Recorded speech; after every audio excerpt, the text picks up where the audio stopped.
Mukan yi rubutun Hausa yadda muka ga dama ba tare da kiyaye ƙa'idar rubutun harshen ba. Amma ga wasu kalmomi a jimla da nake ganin za su taimaka mu gyara rubutunmu na Hausa. Misali, ta yi min ta yi. A nan ku lura da ta yi min duka a rabe ne domin kalmomi ne masu zaman kansu. Idan an haɗe ta yi, za a samar da kalmar ta yi. Ga wani misalin, bawa ya ba wa doki ruwa. A nan kun ga bawa kalma ce, amma bawa doki duka a rabe ne domin ƙwayoyin magana ne da ke da ma'ana. Idan aka haɗe za a samar da kalmar bawa.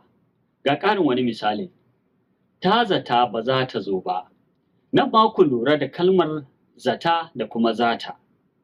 Zata kalmomi ne biyu, shi yasa aka raba.